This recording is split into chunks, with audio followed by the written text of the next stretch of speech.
Dans cette vidéo, nous allons vous présenter une conférence de Jim Rohn en français dans laquelle il donne selon nous les meilleurs conseils sur la gestion du temps qui est un élément indispensable à tout succès et au bien-être. Avant de commencer, qui est Jim Rohn? Né le 17 septembre 1930 à Yakima et mort le 5 décembre 2009 en Californie, Jim Rohn était un entrepreneur américain, écrivain et coach en développement personnel et en motivation dans le monde des affaires. Auteur de plus de 25 livres à succès, mentor de Tony Robbins, conférencier spécialiste de la motivation de renommée mondiale, et de Darren Hardy du magazine Succès et auteur du livre best-seller Effet cumulé. Il était considéré comme l'un des meilleurs dans ce domaine. Let's go! Permettez-moi de vous donner quelques conseils sur les éléments essentiels de la gestion du temps. Tout d'abord, vous dirigez la journée où elle vous dirige. Une petite analyse simple. Il n'est pas si difficile de démarrer quelque chose et vous le faites fonctionner pendant un certain temps et après un certain temps, il commence à le faire fonctionner. C'est une partie du défi. J'ai dit un jour à mon personnel, donner naissance à un tigre est une chose, apprendre à le chevaucher en est une autre, n'est-ce pas? Parfois, vous le faites démarrer, puis il se retourne et commence à vous donner toutes sortes de problèmes. Ensuite, le temps que vous avez déjà consacré au travail est suffisant. Si vous travaillez déjà 18 heures par jour, c'est à peu près tout. Vous ne pouvez pas travailler beaucoup plus que cela. Vous pouvez travailler 12 heures, 14 heures, 16 heures, n'est-ce pas? Et je suis sûr que nous avons tous appris à faire cela, à faire des heures supplémentaires. Mais au bout d'un temps, vous devez mettre votre vie en équilibre, ou votre santé en danger, et votre cœur est en danger. Votre pression sanguine est en danger, et beaucoup de choses si vous ne restez pas en équilibre. Donc, vous n'avez pas besoin de faire plus d'heures. Probablement, tout ce que vous avez à faire, c'est de mieux utiliser vos heures.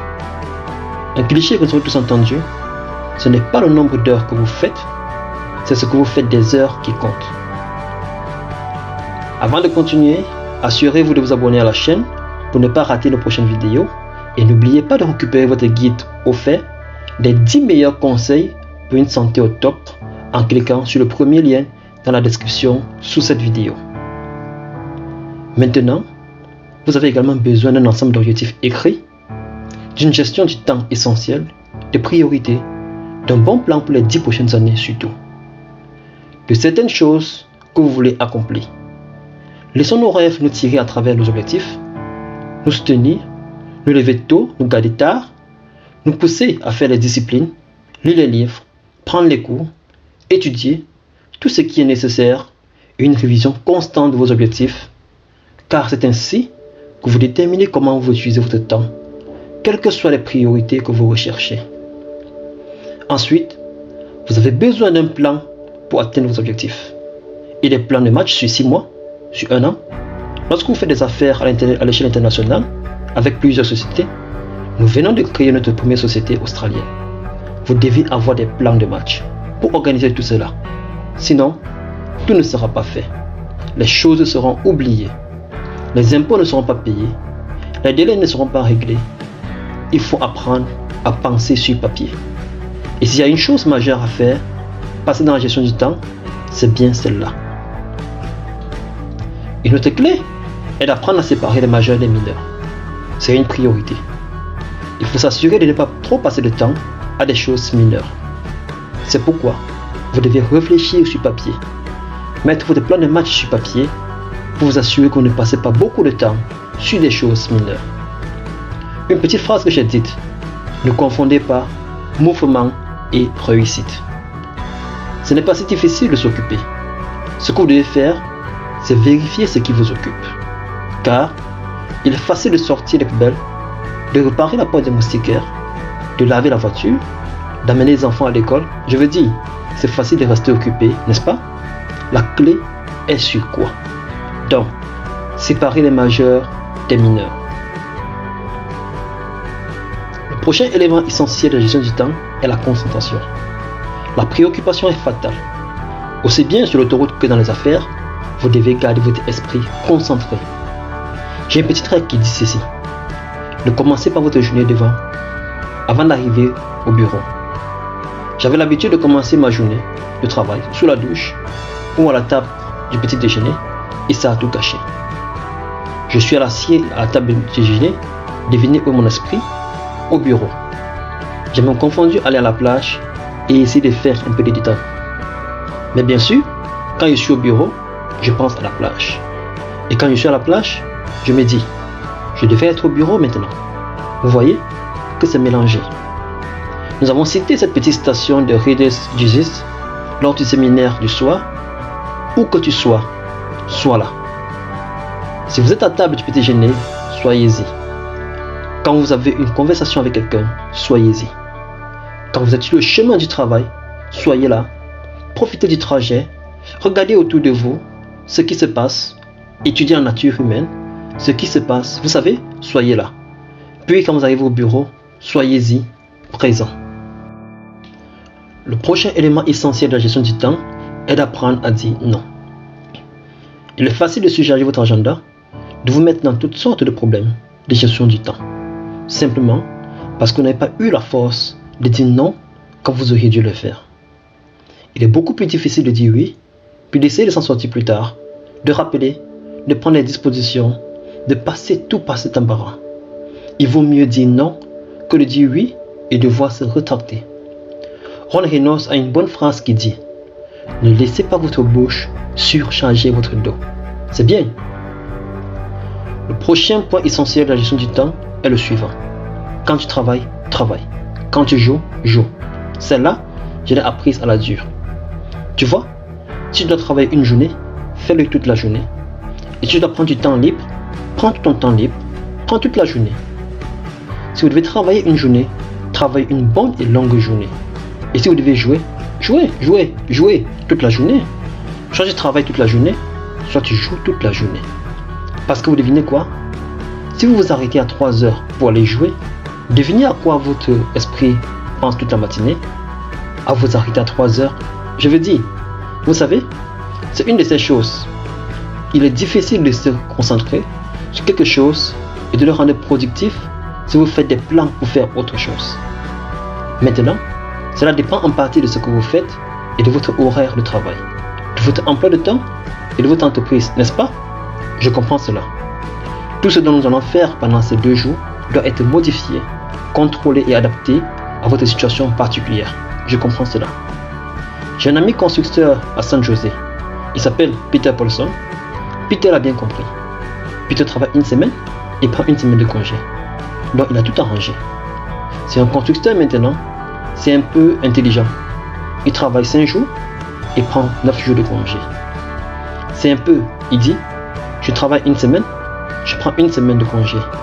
Mais en réalité, c'est 5 jours et 9 jours. Parce que c'est d'abord 5 et puis 5 jours et c'est le week-end. Et 5 jours de plus et un autre week-end, n'est-ce pas? Mais ce que Peter fait pendant ces 5 jours, il y met du sien. Il travaille. Vous savez, 14 heures, 16 heures, presque 24 heures sur 24, il fait travailler 2 ou 3 secrétaires, il donne tous les autres, les comptables, les surintendants, les constructeurs, tout ce qu'il faut pour tout organiser et travailler 24 heures sur 24 pendant 5 jours, puis il part, il prend un congé. Maintenant, vous savez, vous n'avez peut-être pas le luxe de pouvoir le faire de cette façon, mais travaillez juste sur ceci. Quand vous travaillez, travaillez. Quand vous jouez, jouez. L'autre point essentiel de la gestion du temps est d'analyser comment vous êtes, puis de compenser ou de changer. Parfois, vous pouvez rester comme vous êtes si vous prenez d'autres dispositions. Mon personnel a découvert que je suis un mauvais coursier. Ils m'ont dit, Monsieur Ron, voici un chèque pour Jean Haynes. Vous serez dans le Nord dans les 2 prochains jours. J'ai dit oui, pas de problème, donnez-le-moi, je verrai à ce qu'ils le reçoivent. Devinez la prochaine fois que j'entends parler de ce chèque par mes nettoyeurs, qui me disent, Monsieur Ron, on a trouvé ça, c'est ça? Maintenant je dis, écoutez, je sais que j'ai m'aidé cette fois, mais vous savez, la prochaine fois, je m'en assurerai. Vous voyez? Mais ça ne marche pas. Je ne suis pas doué pour ça. Alors, on a une petite règle au bureau qui dit, ne faites jamais une course au président pour quelqu'un. Ne le faites pas, ça n'arrivera pas. Vous savez, il peut bien parler, mais c'est un mauvais coursier, ça n'arrivera pas. Donc, tu dois juste analyser comment tu es et ensuite faire des compensations pour ça. Vous pouvez promettre d'échanger autant que vous voulez, mais si vous ne le faites pas, prenez toutes dispositions. J'ai finalement trouvé quelqu'un pour m'aider à lire les états financiers, à m'occuper de beaucoup d'affaires et de questions d'entreprise que j'avais promis de faire moi-même, mais que je n'ai jamais réussi à faire. Et cela me coûtait terriblement cher pour le fisc et les impôts. Incroyable, mais j'ai finalement trouvé quelqu'un pour s'en occuper. Donc, si vous ne changez pas, si vous ne le faites pas, même si vous le promettez, année après année, prenez des dispositions pour que cela soit fait. Donc, analysez comment vous êtes. Vous savez, si vous êtes doué pour la comptabilité, alors tenez votre livre comptable. Si vous n'êtes pas, ne continuez pas à le faire des promesses. Déposez tout ce qui vous manque. Vous savez, 2 fois par semaine ou 1 fois par mois, sur les genoux de quelqu'un, déposez et dites, tenez, trouvez une solution et je vous payerai pour le faire. Parfois pour $100 par mois, ou quelque chose comme $50 par mois, quelqu'un va calculer beaucoup de choses pour vous. Vous épargnez tout le chagrin de promettre et ne jamais le faire. Donc, analysez comment vous êtes, c'est très important. Le prochain point sur la gestion du temps est de se méfier du téléphone. Attention au téléphone, un outil utile, mais qui peut aussi vous attirer beaucoup d'ennuis. Vous devez donc faire attention au téléphone en matière de gestion du temps. Voici une façon d'utiliser le téléphone. Assurez-vous de faire un ordre du jour avant de passer un appel. Faites une petite liste de ce que vous avez à parler avant d'appeler. N'essayez pas de penser et de téléphoner sans réfléchir. Mais si vous n'avez pas cet ordre du jour, vous errez, vous vous promenez, vous parlez de toutes sortes de choses qui ne sont probablement pas essentielles. Et puis, il y a ce moment où à la fin de la conversation téléphonique, vous dites, voyons, il y a autre chose dont je voulais parler. Je n'y pense pas pour l'instant. Si j'y pense, je vous rappellerai. Vous voyez, vous êtes juste un grand gaspilleur de temps. Aussi, quand vous faites un agenda, c'est vraiment génial. Quand vous revenez pour vous rappeler de la conversation, rappelez-vous, nous avons parlé de 3 choses. Vous dites, non, nous n'avons pas parlé de ceci. Vous dites bien, laissez-moi voir. Oh oui, il est dans mon journal. L'agenda de la conversation téléphonique. D'accord?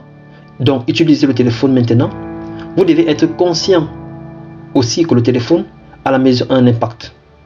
Vous pouvez avoir des appels professionnels à la maison, mais vous devez être très prudent.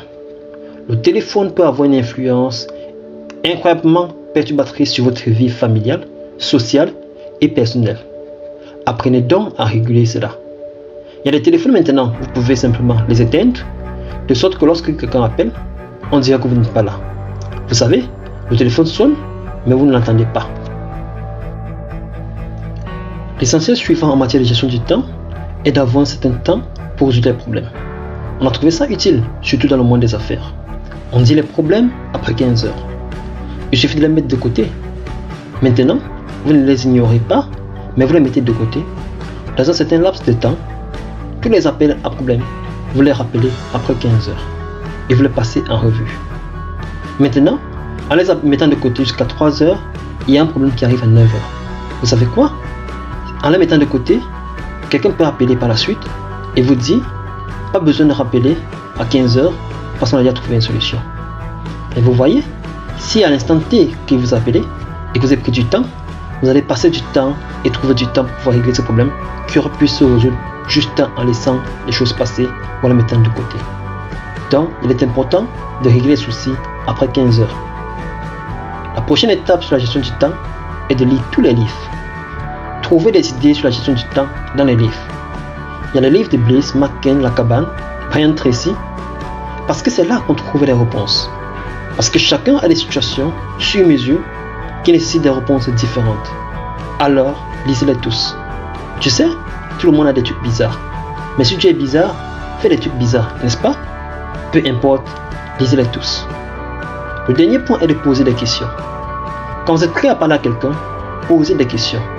Cela pourra vous faire gagner beaucoup de temps, car il est facile de parler à quelqu'un pendant 1 heure, puis de découvrir que vous vous êtes trompé sur le sujet.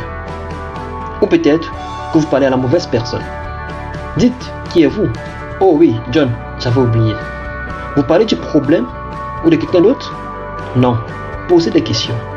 Alors, vous pourrez entrer dans le vif du sujet.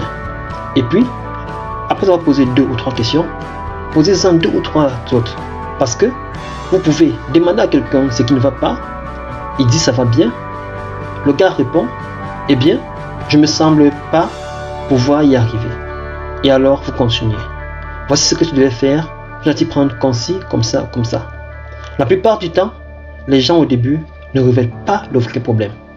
Assurez-vous d'apprendre cela en management. La plupart du temps, les gens au début ne révèlent pas le vrai problème. Ils révèlent le problème de surface. Parfois, le problème, c'est le problème. Alors que le vrai problème est quelque chose ailleurs. Vous pouvez épargner trop de temps de mauvaises choses juste en posant des questions. Comme tu le sais, cher ami, tous ces conseils m'aident au quotidien à être plus productif. Et je suis persuadé que cela va aussi être beaucoup utile pour toi et que ça va beaucoup t'aider. Alors dis-moi en commentaire les conseils que tu appliques déjà et ceux que tu comptes appliquer dans les prochains jours. Et si tu as aimé cette vidéo, alors clique sur le bouton j'aime et surtout n'oublie pas de t'abonner à la chaîne. Cela me fera chaud au cœur et on se retrouve dans la prochaine vidéo pour un autre partage pour ton bien-être et ta santé. Porte-toi bien. Bye.